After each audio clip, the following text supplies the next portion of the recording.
santai bisa positif.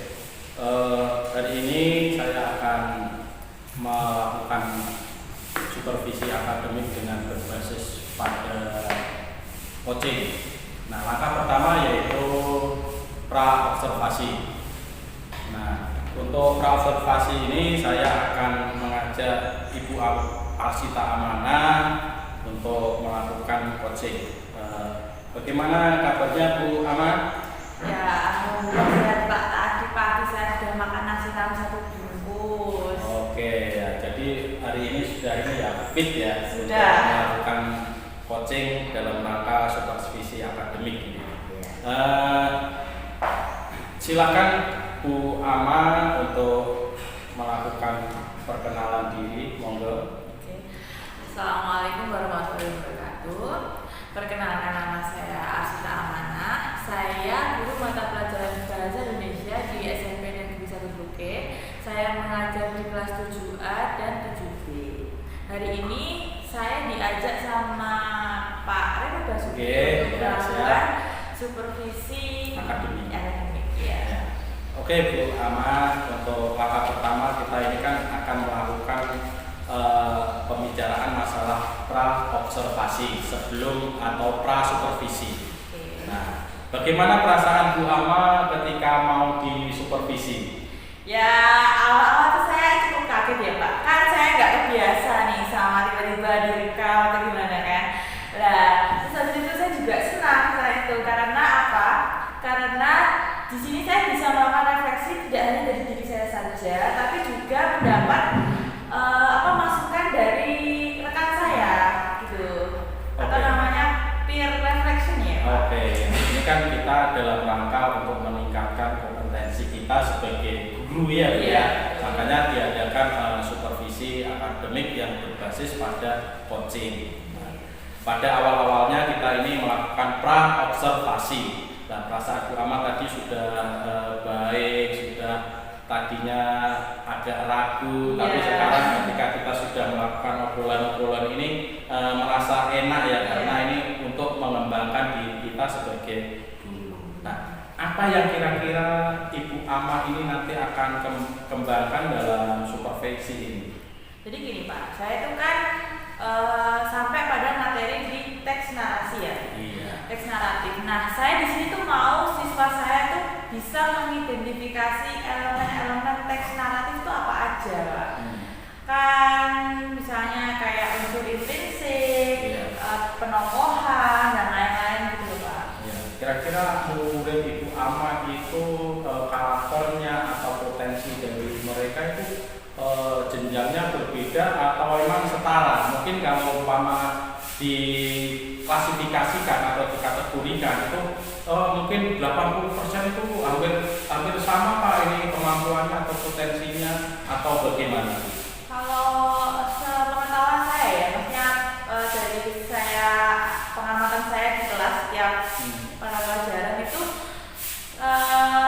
perbedaannya mungkin nggak cukup jauh sih Pak. Ya kayak yang sebenarnya Pak Reno bilang 80% lah. Soalnya itu kebanyakan dari mereka kalau misal temannya itu punya pendapat atau apa gitu, pengetahuan apa, nanti mereka itu saling berbagi. Oke. Nah, kemudian setelah Ibu Ama memetakan tadi ya hampir rata-rata itu hampir sama kemampuannya atau potensinya. Nah, kemudian kira-kira tantangan atau hambatan apa yang nanti dihadapi ketika Bu Ama ini akan melakukan pembelajaran tadi atau dikembangkan tadi? Oke, sebenarnya itu kalau hambatan pasti ada ya Pak.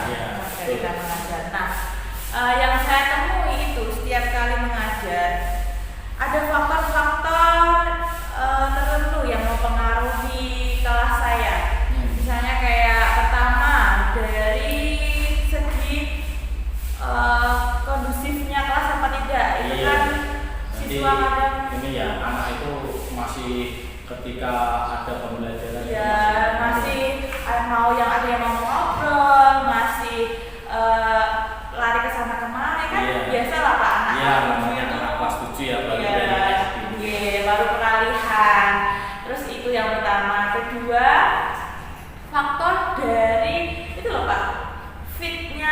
dia mengikuti pelajaran atau tidak. Misalnya dia ada yang belum sarapan, ada yang sudah sarapan, kan beda mereka kesiapannya dalam menerima materi itu.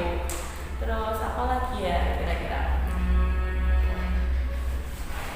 Menerima materi.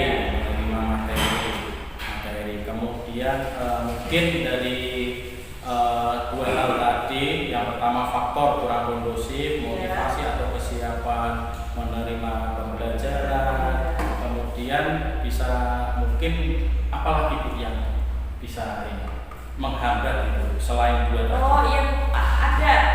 Misalnya ada teman yang dari kelas lain itu sedang tidak ada pembelajaran, misalnya ada jam kosong atau pembelajaran di luar. Mereka itu pengennya juga ikut pembelajaran di luar. Soalnya kan kayak seni budaya memang harus menggambar, mencari inspirasi di luar kelas. Nah mereka juga pengen, padahal itu kita berbeda, metode untuk mencapaikan materi kan berbeda. Iya. Jadi mungkin kan kalau ini pembelajaran secara bahasa Indonesia itu kan bisa audio visual tapi dia mintanya kinestetis, di luar gitu ya. Itu merupakan tantangan ya. Jadi untuk mengatasi tantangan tadi atau hambatan tadi, persiapan apa yang utama lakukan untuk pembelajarannya? Kalau saya lebih ke memvariasi materi. Jadi misalnya saya materinya tes naratif nih Pak. Jadi nanti saya akan membuat kelompok siswa. Nanti jadi acak Pak, nggak semua. Misalnya dalam satu kelompok itu nggak yang pinter-pinter semua itu enggak. Saya acak sesuai dengan kemampuan mereka. Nanti mereka bisa berdiskusi dan berkolaborasi mengenai apa saja unsur intrinsik ini. Kemudian dari situ kan mereka bisa sharing. Sesama teman. Biasanya kalau sama sejawat ya kayak kita sekarang kan biasanya kalau sama guru mereka suka kalau bertanya. Nah kalau sama teman kan mungkin lebih los gitu lebih los bisa nanya apa saja itu tanpa ada beban ya.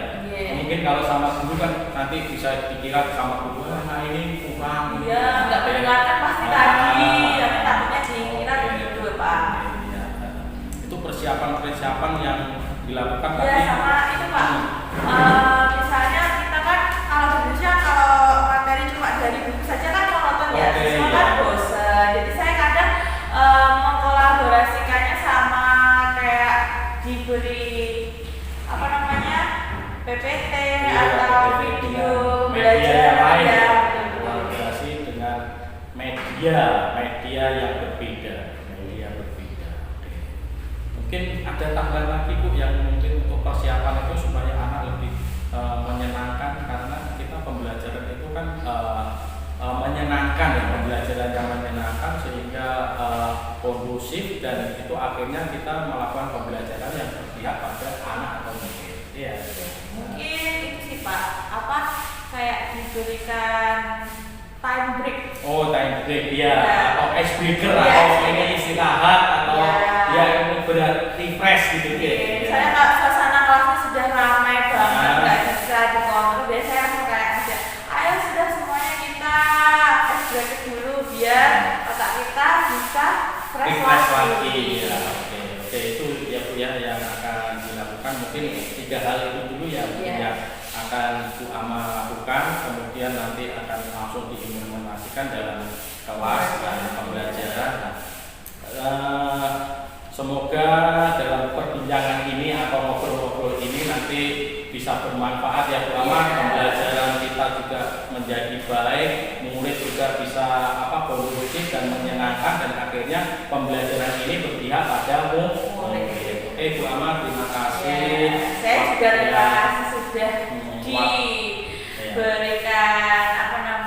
waktu untuk berbicara soal bagaimana meningkatkan kelas pembelajaran yang baik dan kelas yang lebih kondusif. Ini semua kan kita lakukan untuk meningkatkan kompetensi kita sebagai guru, yang mana guru itu harus berpihak pada murid, tidak seperti yang dulu-dulu. Kalau kita hari ini dan sampai besok itu kita harus berpihak pada murid dan pembelajarannya menyenangkan, sehingga murid itu menjadi kemampuannya, potensinya atau kompetensinya lebih meningkat lagi, sehingga dia akan kualitas mereka berdasarkan kodrat alam dan kodrat zamannya, dia nanti hidup mencapai kebahagiaan dan keselamatan di dunia yang setinggi-tingginya. Itu saja Pak, di pembicaraan ini atau ngobrol-ngobrol kita ini bisa kita simpulkan, mungkin nanti akan ditindaklanjuti ketika di kelas ya.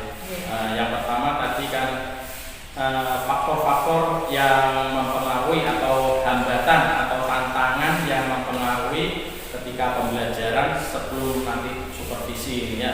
Yang pertama, faktor kurang kondusif ya. Anak masih ketika jam pembelajaran dimulai itu masih rame, masih ribut sendiri, masih sama temennya itu ngobrol sendiri, sehingga menciptakan suasana kelas yang kurang kondusif ya. Itu yang pertama ya. Kemudian motivasi atau kesiapan dalam menerima pembelajaran itu anak masih kurang. Mungkin aja dia mungkin karena jam pagi mungkin dia nggak sarapan atau belum masuk fokus gitu ya. Mungkin itu yang kedua. Kemudian yang ketiga, dia masih terpengaruh dengan anak-anak yang di luar atau yang ada bapak ibu guru pembelajarannya di luar. Dia ingin ikut pembelajaran yang seperti itu, padahal materinya kan belum ya, berbeda. Nanti mungkin sewaktu ya dengan metode yang lain. Mungkin lain waktu kan Bu Ama bisa ya memberikan pembelajaran yang di luar. Terima kasih atas waktunya dan saya ucapkan semoga nanti bisa bermanfaat dan sukses. Terima kasih. Assalamualaikum warahmatullahi wabarakatuh. Bu Ama, terima kasih atas waktunya dan saya ucapkan semoga nanti bisa bermanfaat dan sukses. Terima kasih. Assalamualaikum warahmatullahi wabarakatuh.